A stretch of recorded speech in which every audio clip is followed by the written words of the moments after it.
네, 문제 풀이를 해보도록 하겠습니다. 중간고사, 기말고사와 관련된 부분만 이제 조금 더 집중적으로 보도록 할게요. 먼저 1페이지에 381번 문제. 자, 빛이 공기에서 물로 진행할 때 전반사가 일어날 수 있다. 공기보다는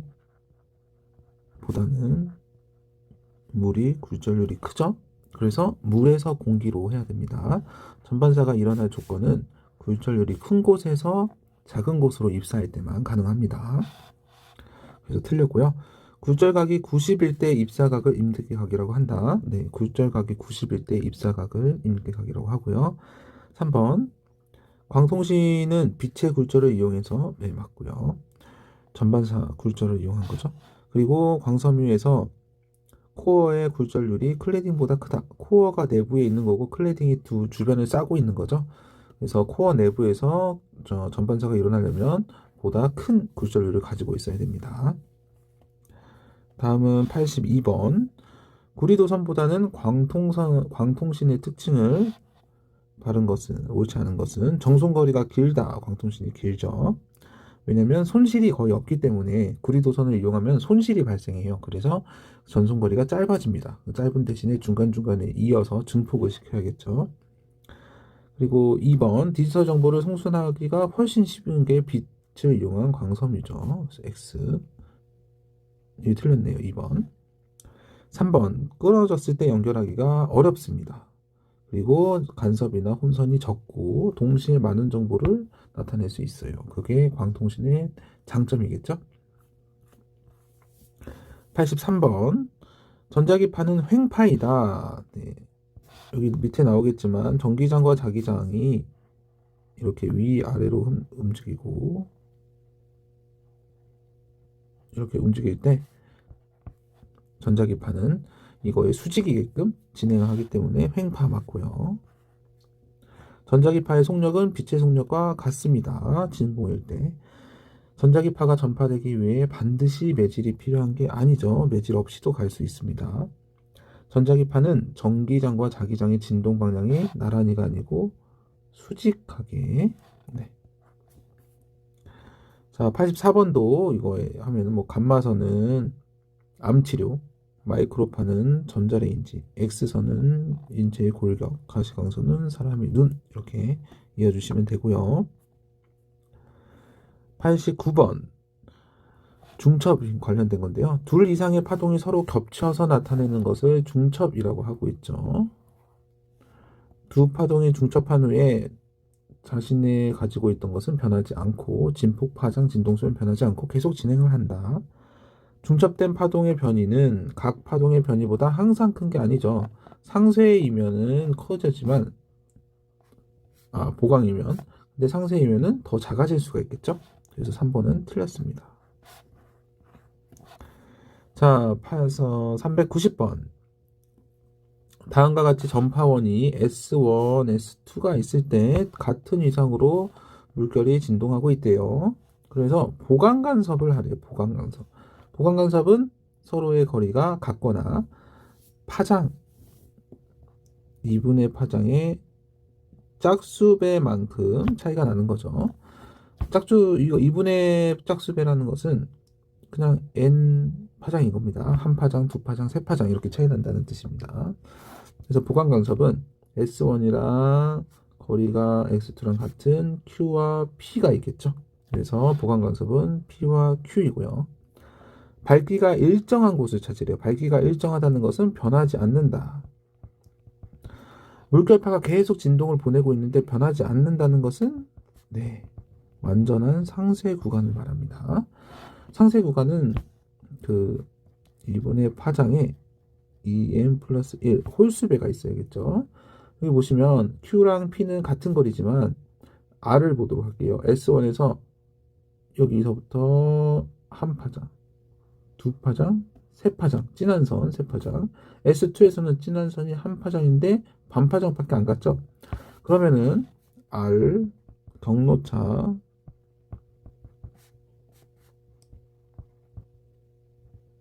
경로차는 델타 람다라고 하고 아까 S1에서 R까지는 3파장, 그 다음에 S2에서 R까지는 1.5파장. 그러면 1.5파장이 되겠죠?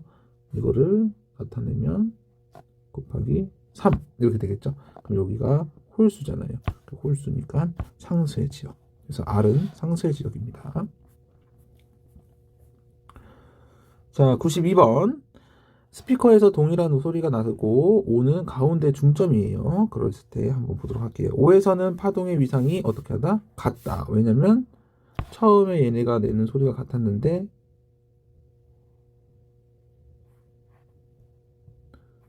두 개의 거리가 같아서 서로 위상이 같고 보강 간섭을 만들어냅니다.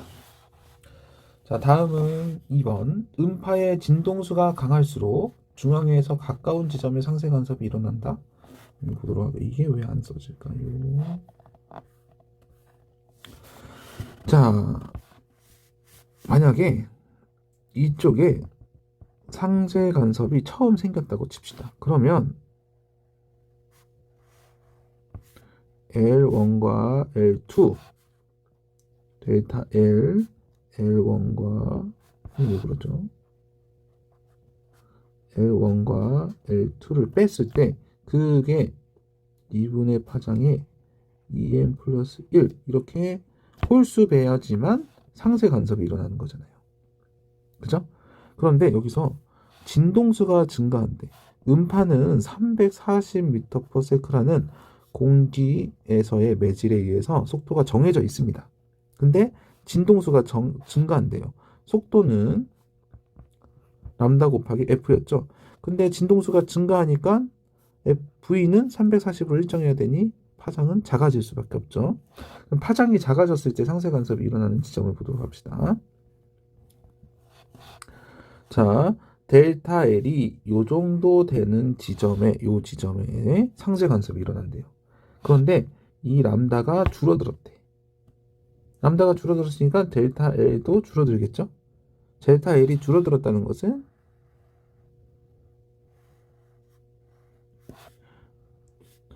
A 지점과 B 지점이 있다면 A 지점은 델타 L 차이가 크겠지만 B 지점은 L1과 L2의 차이가 적겠죠?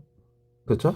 다시 람다가 줄어들면 파장이 줄어들면 첫 번째 상쇄가 일어나는 곳은 어떻게? 경로차가 적어야 됩니다. 그럼 경로차가 적으려면 차이가 적게 나는 B쪽 그러니까 O 중심에서 가까운 쪽에 상쇄 간섭이 일어납니다. 첫 번째보다는 조금 더 가까운 쪽에 상쇄 간섭이 일어난다는 거 알아두시고요. 자, 이번에는 파동의 중첩입니다. 자, A와 B에서 첫 번째에서는 위상이 같네요. 그래서 8 더하기 5 해서 13cm라는 보강 간섭의 파장이 진폭이 결정이 되고요. 두 번째에서는 8cm와 5cm가 서로 다른 반대 위상입니다. 그렇기 때문에 두 개를 빼주면은 이 정도의 상쇄 간섭이 일어난다라는 거 알 수 있습니다. 최대 변이가 중첩이 일었을 때 13cm와 3cm가 되겠습니다. 자, 다음은 407번. 자, 여기서 문제가 주어졌는데 I 세타 I가 세타 R보다 큽니다. 그러면 sin 세타 I가 sin 세타 R보다 크겠죠? 되죠? 그런데 스넬의 법칙에 의해서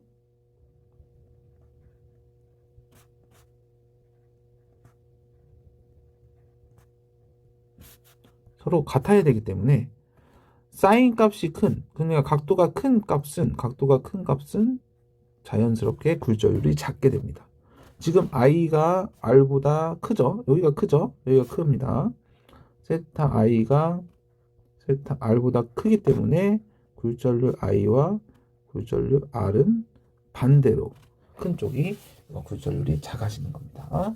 자, 그럼 무등을 한번 보도록 할게요. 매질 2에서 매질 1로 매질 2의 굴절률이 매질 1보다 크다. 2가 R, 각도가 작기 때문에 크죠. 맞습니다. 전반사는 빛이 매질 1에서 2로 전반사가 일어나려면 어떻게 높은 곳에서 낮은 곳으로 뭐가? 굴절률이 높은 곳에서 낮은 곳으로 굴절률은 R이 컸죠. R이 컸기 때문에 R2에서 R1으로 갔을 때 전반사가 일어날 수 있습니다. 3번 빛의 속력은 매질 1에서보다 2에서 빠르다. 굴절률이 크면 반대로 속도는 작아지죠. 그래서 첫 번째 매질 2에서 매질 1에서 빛의 속력이 더 빠르게 됩니다. 그래서 X1번이 되도록 할게요. 자, 다음은 408번. 광섬유 구조를 나타낸 거래요. 코어랑 클래딩만 보면 되는데 코어가 더 안쪽에 있네. 굴절률은 코어가 크다. 굴절률이 큰 쪽에서 시작이 돼야 전반사가 일어날 수 있죠. 광섬유는 끊어지면 연결하기 어렵습니다. 3번. 광통신은 구리동선을 이용한 유지도선에 비해서 홍선이 적고요. 도청이 어렵고요. 정보를 빠르게 전달할 수는 없습니다. 자, 전파를 이용한 무선통신은 공기 중에서 일어나잖아요. 그런데 광통신은 코어라는 곳에서 일어납니다. 당연히 공기 중에 굴절률이 작고 코어에 있는 굴절률이 크게 되죠. 그러면 반대로 속력은 공기 중이 크고 코어 내부에서의 속력은 작게 됩니다. 그러니까 두 개의 그 전달 속도가 다르면 안 되고 오히려 같으면 안 되고 오히려 무선 통신에서 더 적다. 그러니까 광통신에서 무선 통신이 아니고 광통신에서 속도가 더 느리다라는 걸 알 수 있습니다. 답이 하여튼 5번입니다. 5번. 자, 409번을 보시면 이제 음성 신호가 다른 사람 음성 신호까지 광섬유를 통해서 어떻게 정보가 전달되는지 보고 있죠.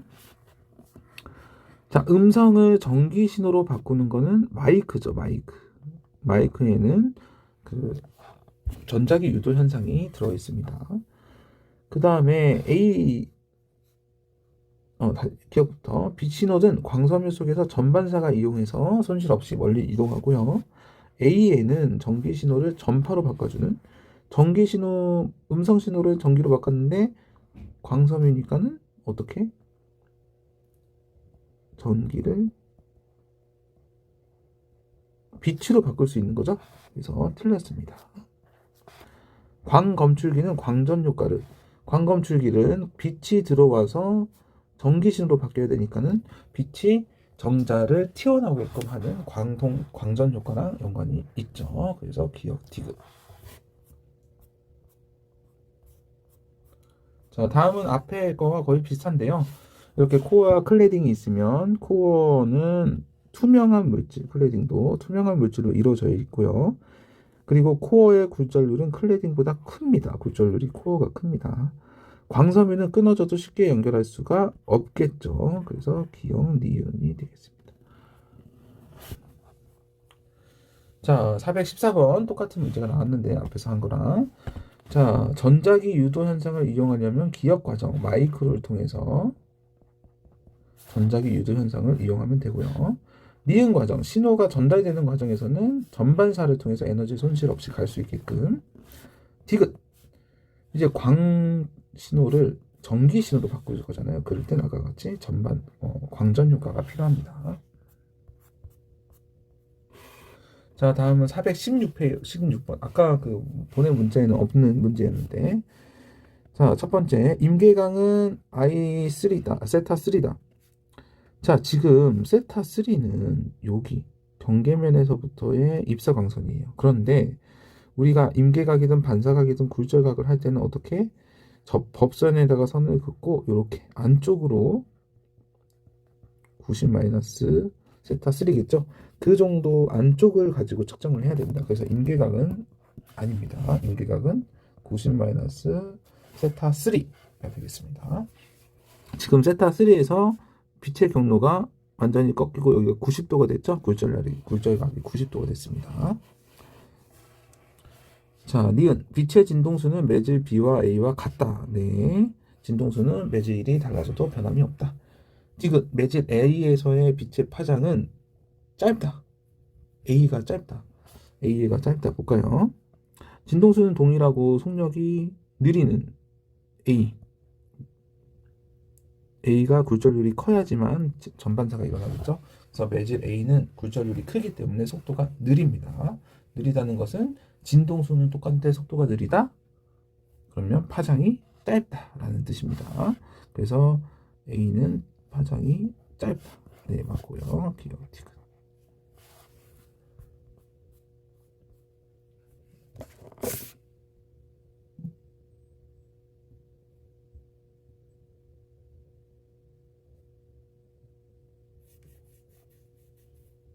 자, 다음은 18번. 전자기파에 대한 설명으로 옳지 않은 것은 전자기파는 전기장과 자기장이 진동하는 횡파.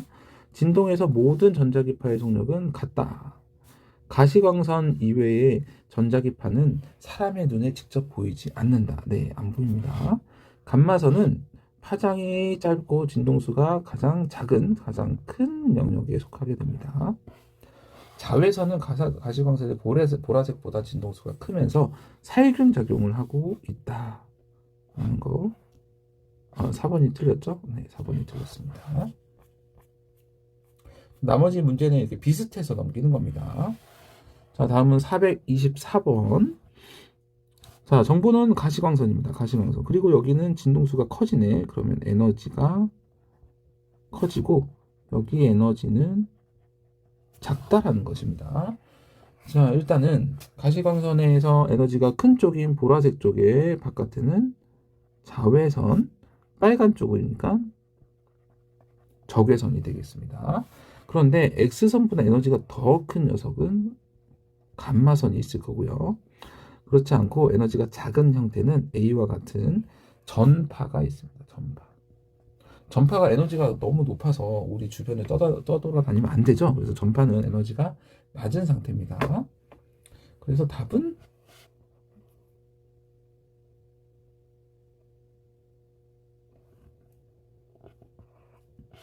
1번이겠네요. 1번.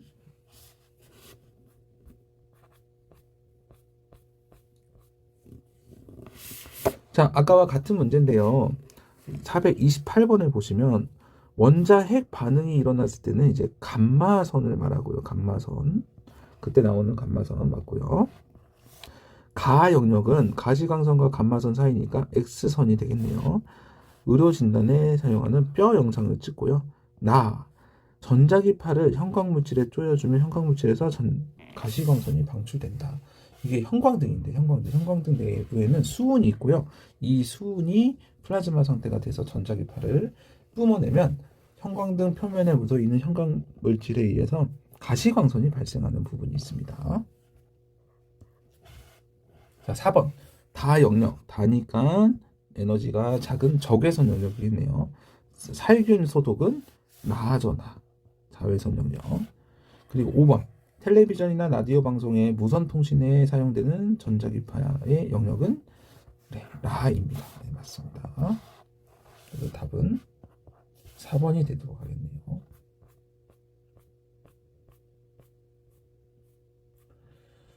자, 436번 보도록 할게요. 위와 같은 그림에서 아까와 같은 문제인데 한 번 더 보도록 하겠습니다. 밝기가 주기적으로 변할 수 있대요. 밝아졌다, 어두워졌다, 밝아졌다, 어두워졌다는 보강 간섭을 말하고요. 보강 간섭은 S1, S2에서 거리가 같은 P가 있고요. S2에서 R까지는 한 칸, 큰 거 한 칸, 한 칸, 두 칸 반. 그러니까 빼면은 반 칸이 남잖아요.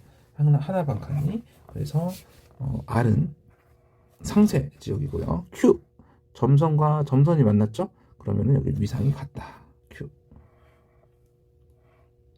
그리고 밝기가 주기적으로 변하는 것은 P와 Q가 아니고 R이겠죠. R. 37번. 스크린상에서 밝기가 일정한 곳을 모두 고른 것은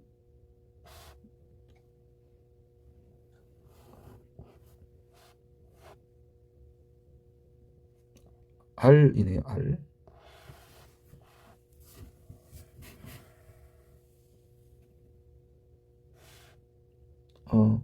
여기서 주기적으로 변한다는 것은 보강 간섭이기 때문에 P와 R이 되고요. 스케일상에서 밝기가 일정하다. 변화가 없다라는 것은 반파적만큼 차이 나서 상쇄 간섭을 하고 있다는 뜻입니다.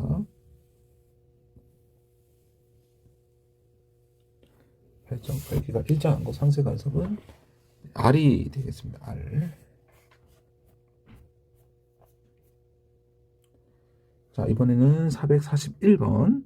자, 이렇게 S1과 S2에서 음성 신호가 나오고 A에서 들었대요. A는 S2와 S1의 거리가 같은 지점이겠죠. 자, 한번 보도록 하겠습니다. A에서는 보강 간섭이 일어난다. 서로 거리가 같고 같은 위상을 쌓기 때문에 보강 간섭이고요. S1과 S2로부터 B까지의 경로차는 B에서 처음으로 소리가 작게 들렸대요. 작게. 그렇다는 것은 여기가 상쇄라는 거죠. 상쇄면은 2분의 1에 2m 플러스 1 홀수배입니다. 그와 반대되는 보강이 2분의 n이 되겠죠. 2n. 그래서 그런 조건이 있는데 B까지의 경로차는 람다가 아니고 처음으로 했기 때문에 이렇게 2분의 람다입니다. 디귿 C에서 소리가 크게 들렸대. C에서 코이가 맞아요. 왜냐면 A에서의 거리나 C에서의 거리나 똑같죠? 네. 그래서 답이 3번이 되겠습니다. 네, 455번을 보겠습니다. 자, 이 두 스피커에서 진동수가 이렇게인 소리를 난대요. 소리는 이렇게 정해져 있습니다. 공기 중에서. 되겠죠? 그런데 지금 340m/s인데 람다 곱하기 F가 속력이었죠? 람다는 모르지만 진동수와 170Hz래요. 그거를 하면은 람다는 2m가 나오겠습니다. 네, 그래서 음파의 파장은 2m이다 되어 있고요. 5점에는 한 개의 스피커에서 나오는 소리보다 더 크게 들을 수 있다. 거리가 같기 때문에 보강 간섭이라서 더 크게 들을 수 있습니다.